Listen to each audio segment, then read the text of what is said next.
Hello my dear ones. आज इस video में बात करने वाली हूँ हाईली सेंसिटिव लोगों के बारे में।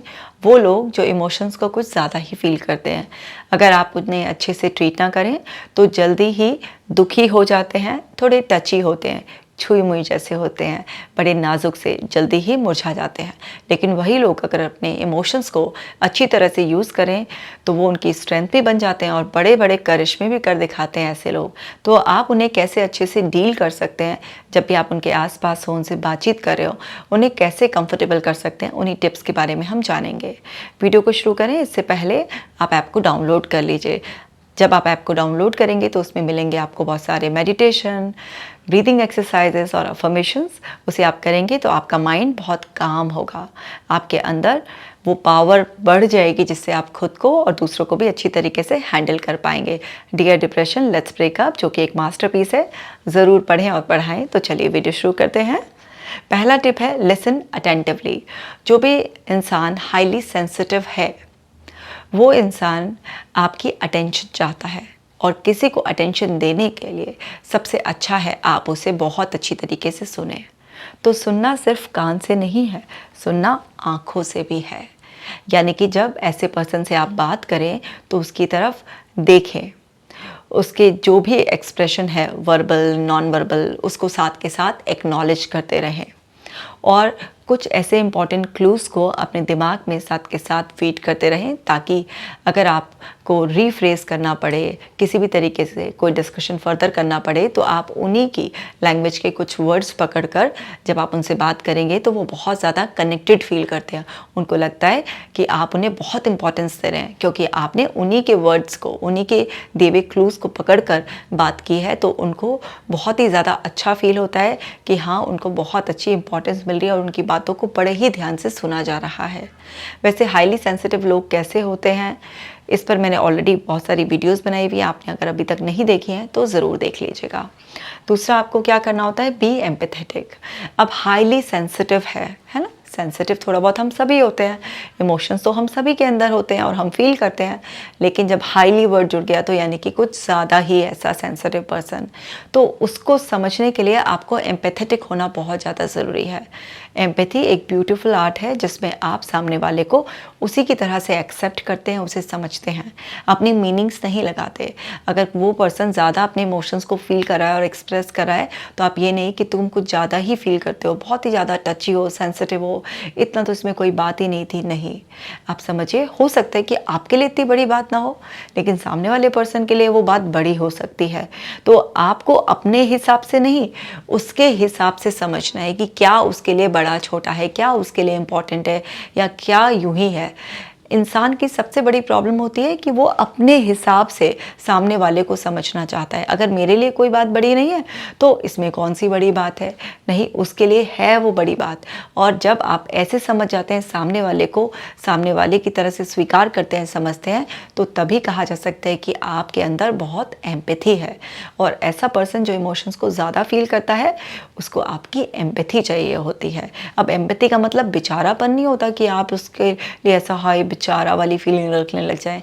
नहीं, एम्पैथी का मतलब होता है जहाँ पर आप पूरे कॉन्फिडेंस के साथ सामने वाले पर्सन को बिना बेचारा फील कराए हुए जस्ट उसे सुन रहे हैं, एक्सेप्ट कर रहे हैं और उसको उसकी जगह सही ठहरा रहे हैं। और देखते हैं कैसे डील करना है। Avoid criticism. देखिए, पहले ही कोई इंसान इमोशंस को इतना फील कर रहा है, अब आप उस पर क्रिटिसिज्म के बाण चला देंगे, छलनी नहीं कर देंगे, आप उसे क्रिटिसाइज़ नहीं करना है। आपके शब्द बड़े महत्वपूर्ण होते हैं, आप किस तरीके के शब्दों को, किस टोन का इस्तेमाल करते हैं, वो बहुत इंपॉर्टेंट होता है। एक पर्सन जो इमोशनल है, सेंसिटिव है, प्यारा सा है ना, टची है बिल्कुल, उसको आप कुछ हार्श वर्ड यूज़ करते हैं, क्रिटिसाइज़ कर देते हैं उसके किसी भी बिहेवियर को, उसके किसी भी आइडिया को, कुछ भी उसकी किसी भी डिमांड को, नीड को, तो उसको बहुत ही ज़्यादा तकलीफ़ होती है। तो क्रिटिसाइज़ वैसे तो किसी को भी नहीं करना चाहिए, अगर आपको कभी सामने वाले की कोई गलती लगती है तो उसको क्रिटिसाइज़ करने की बजाय सिर्फ बहुत अच्छी तरीके से पहले उसकी कोई तारीफ़ करके एक्नॉलेज कर कर वो कैसे और बेहतर कर सकता है, इस तरीके से तो आप बता सकते हैं। लेकिन अगर ब्लंटली किसी को भी बोलेंगे, भले ही वो बहुत हाईली सेंसिटिव ना भी हो, तब भी बुरा लगता है। और लेकिन जो ज़्यादा ही इमोशंस को फील करता है, ज़्यादा सेंसिटिव है, उसके लिए तो बहुत ही बड़ा तकलीफ़ का कारण हो जाते हैं। आपके कुछ शब्द उसको ट्रॉमा भी दे सकते हैं। तो इसलिए ऐसे लोगों के साथ आप बहुत संभल कर बात करें, क्रिटिसाइज़ तो करना बिल्कुल ही अवॉइड करें। और देखिए, क्रिएट अ सेफ एनवायरनमेंट। ऐसे लोग थोड़ा सा इनसिक्योर भी होते हैं, तो इनके आसपास जब एक सेफ एनवायरनमेंट आप क्रिएट करते हैं, मतलब जहाँ पर भी आप इनसे बात करते हैं तो इनको ये लगता है कि हाँ, इनकी बातें आप तक ही रहेंगी। आपके आसपास कोई डिस्ट्रैक्शन नहीं है, ये नहीं कि आप हाथ में मोबाइल लेकर इनकी बातें सुन रहे हैं, टीवी चल रहा है, हाँ बोलो चलो क्या बात है, या बहुत सारे और लोग हैं जिनके सामने वो कंफर्टेबल नहीं है अपनी बात कहने में और आप उनको फोर्स करें यहीं पर ही बोल दो। नहीं, उनके लिए सेफ्टी बहुत मैटर करती है, क्योंकि वो लोग ऐसे होते हैं जब किसी पर भरोसा करते हैं तो बहुत अच्छे से भरोसा करना चाहते हैं, क्योंकि वो जल्दी भरोसा नहीं कर पाते हैं। उनको अपने हर्ट होने का डर हमेशा से सताता रहता है, क्योंकि उनसे उनको बहुत तकलीफ़ होती है। तो ऐसा इंसान सेफ्टी चाहता है। आप पर विश्वास करने के लिए आपको उसे एक सेफ़ एनवायरनमेंट प्रोवाइड ही करना पड़ेगा। वो ऐसा सेफ़ एनवायरनमेंट जहाँ पर वो कंफर्टेबल है। तो दूसरे इंसान को जब भी आप एनवायरनमेंट प्रोवाइड करते हैं तो उसकी रिक्वायरमेंट के हिसाब से करिए। ये नहीं कि आप अगर बिंदास हैं तो अपने बिंदास एटीट्यूड के साथ, आप अपने रफ एंड टफ एटीट्यूड के साथ उससे हैंडल करेंगे। सामने वाले के अकॉर्डिंग ही आपको उस टाइम पर अरेंजमेंट्स करने होते हैं। और देखिए, सेट बाउंड्रीज़। अब कोई इंसान है जो बहुत ज़्यादा इमोशंस को फील करता है, थोड़ा टची टाइप का है, उसके लिए बाउंड्रीज सेट कर दीजिए। मान लीजिए आपको ये है कि आप उसे, सपोज़ कीजिए एक है आपका कि 7 बजे के बाद आप ना किसी के लिए ऐसे अवेलेबल नहीं होते, किसी की बात सुनने के लिए या कहीं आने जाने के लिए, तो ऐसे पर्सन को आप पहले से इन्फॉर्म्ड रखें। क्योंकि अगर आप उसे ऐसे एकदम से मना कर देंगे तो उसको ये बात बुरी लग सकती है, हर्ट हो सकता है, उसको लगता है आप उसे ध्यान नहीं दे रहे हैं, टाइम नहीं देना चाहते हैं, या आप उससे नाराज़ हो गए हैं, कुछ भी है। अगर आपकी कुछ भी बाउंड्रीज़ हैं तो आप उसको पहले से ही अच्छी तरीके से इन्फॉर्म करके चलें। तो चाहे उसकी कोई बाउंड्रीज़ है, उसको भी रिस्पेक्ट करें, क्योंकि अगर उसकी बनाई हुई कोई भी बाउंड्रीज़ है आप ब्रेक करते हैं, उसे किसी भी चीज़ के लिए फोर्स करते हैं या किसी भी टाइम पर कुछ भी डिमांड करते हैं, तो उस पर्सन को वो भी बुरा लगता है, वो हर्ट होता है। और अगर आपकी बाउंड्रीज़ और आपने उसे इन्फॉर्म नहीं किया हुआ इनके बारे में और आपका सडन वो एक डिफरेंट बिहेवियर देखता है, तो इससे भी उसको तकलीफ़ होती है। तो बाउंड्रीज़ आपके लिए बनाना ज़रूरी होता है, उस पर्सन के लिए भी। तो अगर उनको कोई भी डिस्कशन, कोई भी अर्ज ऐसे होती है आपसे बात करने की, तो उसके लिए आप एक टाइम डिसाइड कर सकते हैं। ये नहीं है कि कभी भी आप किसी भी चीज़ के लिए एकदम डिस्कशन मोड में आ जाएं, कभी भी कुछ भी उनकी भी मनमानी एकदम से हमेशा चलने दें, क्योंकि अगर आप ऐसा भी करेंगे तो वो आप पर और डिपेंडेंट हो जाएंगे। उनको लगेगा कि आप एक ऐसा सपोर्ट है उनका जो उन्हें कभी भी मिल सकता है, और ऐसा आपके लिए पॉसिबल नहीं होगा कि हर समय अवेलेबल रहना। तो बेटर ये है कि आप उन्हें पहले से ही इन्फॉर्म करके रहें, ताकि उनको ये फील ना हो कि आप जानबूझकर कुछ ऐसा कर रहे हैं या आप कुछ बदल गए हैं। तो जब उनको पता रहता है तो उनके मन में इस तरीके की कोई भी इमोशंस नहीं आते कि उन्हें कोई रिजेक्ट कर रहा है या वो अटेंशन डिप्राइव्ड फील नहीं करते हैं। इसी तरीके से और ध्यान रखना है आपको, गिव देम स्पेस। उन्हें थोड़ा सा स्पेस दें। ये नहीं है कि हर समय कि हाईली सेंसिटिव हैं तो आप ओवर प्रोटेक्टिव हो जाएं और बिल्कुल ही इर्द गिर्द रहें, चिपके रहें। नहीं, उनको अपना स्पेस दीजिए, उनको उनकी फ्रीडम दीजिए। ऐसा नहीं है कि आपको ये एक बिलीव बना लें कि ये बंदा तो अपने बारे में बहुत अच्छा सोच नहीं सकता, संभाल नहीं सकता, इमोशनली वीक है, कहीं कुछ जल्दबाजी में डिसीजन ना ले ले, कहीं ऐसा ना कर ले, वैसा ना कर ले। ऐसा कोई इनसिक्योरिटी पालने की ज़रूरत नहीं है। कोई हाईली सेंसिटिव है इसका मतलब ये नहीं है कि उसकी इंटेलिजेंस कुछ कम हो गई है उससे, बस उसके अंदर इमोशनल सेंसिटिविटी ज़्यादा है, मतलब वो अपने इमोशनल माइंड से ज़्यादा सोचता है। इसका मतलब ये बिल्कुल नहीं है कि वो केपेबल नहीं है अपने आप को हैंडल करने के लिए, या स्पेस डिजर्व नहीं करता, हर समय आपको चिपके ही रहना है उससे।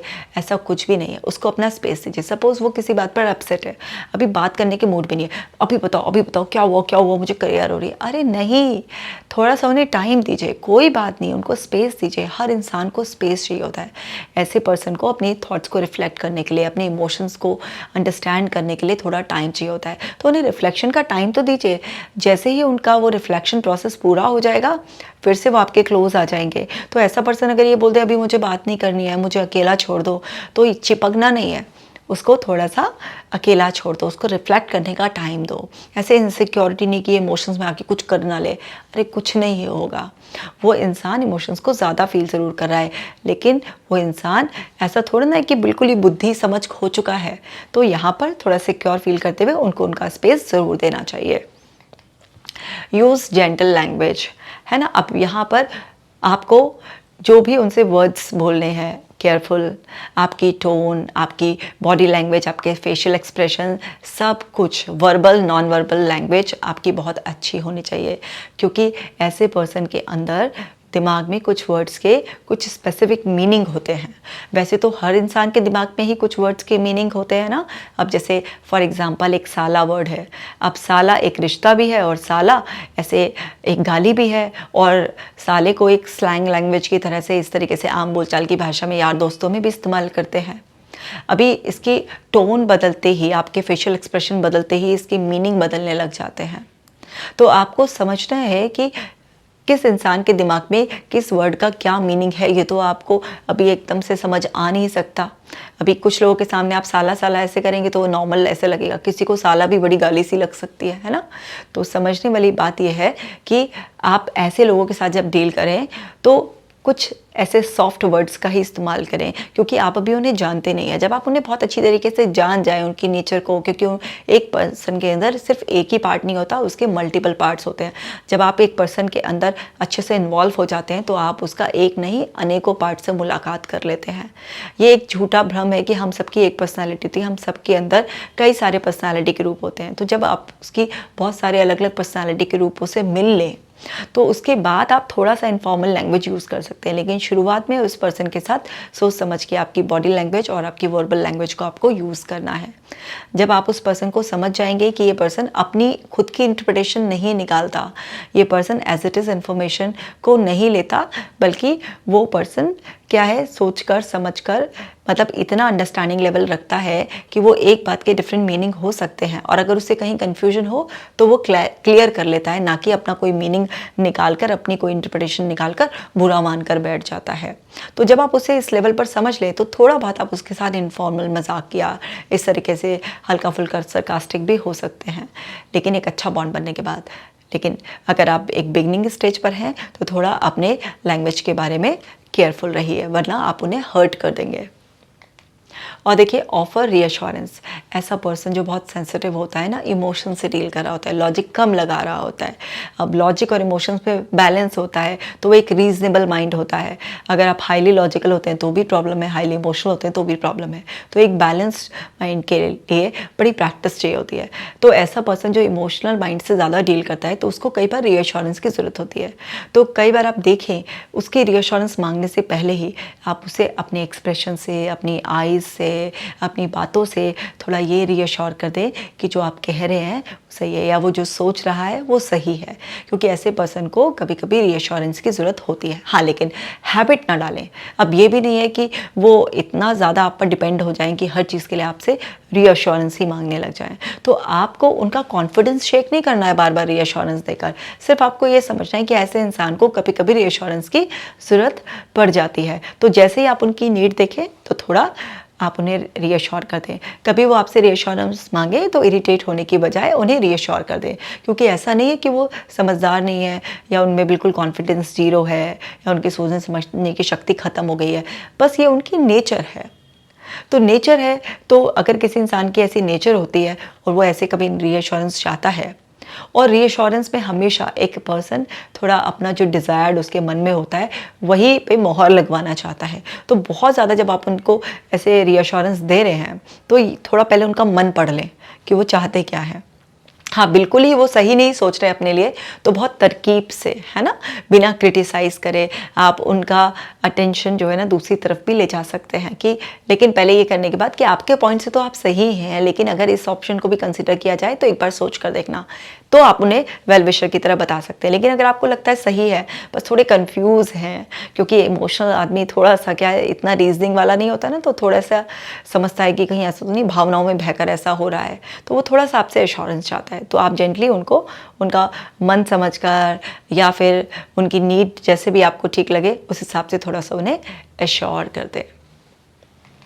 और देखिए अवॉइड ओवरवेलमिंग देम, एक साथ बहुत इन्फॉर्मेशन मत दें उन्हें, बहुत ज़्यादा इमोशंस को फील ना कराएं, क्योंकि जब वो ओवरवेलम फील करते हैं, क्योंकि वो तो एक्चुअली बाय डिफ़ॉल्ट ही थोड़ा ओवरवेलमिंग जोन में रहते हैं। अभी आप उनको एक साथ बहुत सारा ज्ञान पेल देंगे, बहुत सारी चीज़ों को बता देंगे इधर और ओवरवेलम कर देंगे, तो भाई उनके दिमाग का दही हो जाएगा। कहने का मेरा मतलब ये है कि इतना सब कुछ हो जाएगा उनके लिए, प्रोसेस करने में वो टाइम लगाते हैं। जब भी आप इमोशनल ब्रेन से कुछ करते हो तो थोड़ा सा प्रोसेस करने में टाइम लगता है।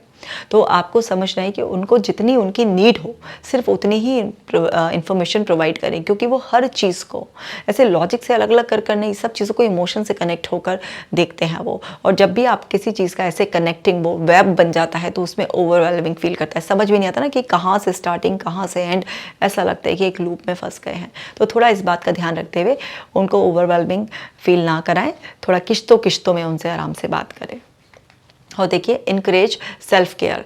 ऐसा पर्सन जो हाईली सेंसिटिव होता है, जब वो इमोशनल जोन में बहुत ही ज़्यादा होता है तो कई बार वो सेल्फ केयर को निगलेक्ट करता है। अब सेल्फ केयर का मतलब सिर्फ हाइजीन नहीं है कि नहाता धोता नहीं, और ऐसे वो भी कभी कभी कर सकते हैं ऐसा, लेकिन अपनी केयर करना, जैसे मेडिटेशन करना है ना, थोड़ा सा मिक्सअप होना लोगों से, अपनी हॉबीज़ को, इंटरेस्ट को परस्यू करना। कई बार ऐसा पर्सन कई दिनों तक इमोशनल लूप में रहने की वजह से अपने आप को निगलेक्ट करने लग जाता है। तो ऐसे लोगों को थोड़ा इनकरेजमेंट चाहिए होता है, जिसमें कि आप उन्हें इनकरेज करें कि सेल्फ केयर बहुत इंपॉर्टेंट है और वो अपने ऊपर ध्यान दें। ये जो प्रॉब्लम उनके दिमाग में चल रही है, स्टक हो गई है या जिस इमोशंस के लूप में है, इसको हर समय सोचना इतना इंपॉर्टेंट नहीं है। इसके लिए एक डेडिकेटेड टाइम स्लॉट दे दो आप कि इस टाइम पर मैं सोचूंगा, लेकिन जो बाकी टाइम है वो अपना रेगुलर वर्क, अपना जो भी सेल्फ केयर रूटीन आपको अच्छा लगता है उसे फॉलो करें। जब आप इस तरीके से उन्हें इनकरेज करेंगे तो उनको समझ में आएगा ये बात कि हर समय इमोशंस से डील करना, जब भी इमोशन आए तो उसे अटेंड करना ज़रूरी नहीं है। एक फिक्स टाइम पर भी उसको एड्रेस किया जा सकता है और बाकी टाइम को यूटिलाइज किया जा सकता है नॉर्मल रूटीन को फॉलो करने के लिए। तो जब आपका लगातार इस तरीके का इंकरेजमेंट उनके पास होता है तो अपने इमोशंस को धीरे धीरे बैलेंस करना सीख जाते हैं। तो इस तरीके से आप एक हाईली सेंसिटिव पर्सन को डील कर सकते हैं। तो ये 10 की 10 बहुत ही इफेक्टिव टिप्स हैं, इनको जैसे ही आप यूज़ करेंगे, क्योंकि हर घर में कहीं ना कहीं एक ना एक हाईली सेंसिटिव पर्सन मिल ही जाता है। होता तो बड़ा प्यारा सा इंसान है, लेकिन वो प्यारा सा इंसान थोड़ा बुझा सा रहता है, कई बार ओवर रिएक्टिव हो जाता है ना, छोटी छोटी बातों पर हर्ट होता है तो एकदम डिफेंसिव हो जाता है, कई बार शाउट करना, रोना, लड़ाई झगड़ा करना, ये सब है। लेकिन अगर ऐसे पर्सन को अच्छी तरीके से आप डील करना सीख जाते हैं तो फिर ऐसे पर्सन के साथ आपका बॉन्ड बहुत स्ट्रांग होता चला जाता है। तो उम्मीद करती हूँ कि ये वीडियो आपको यूज़फुल लगा होगा। इस वीडियो को ज़रूर सब लोगों के साथ शेयर कीजिए, क्योंकि ये सबकी ज़रूरत है। आप घर बैठे ही अपनी मेंटल हेल्थ को फिट रखें और हिट रहें जीवन में, यही मेरे दिल की कामना है। आप अपना खास ख्याल रखिएगा। मैं मिलूंगी आपसे नेक्स्ट वीडियो में।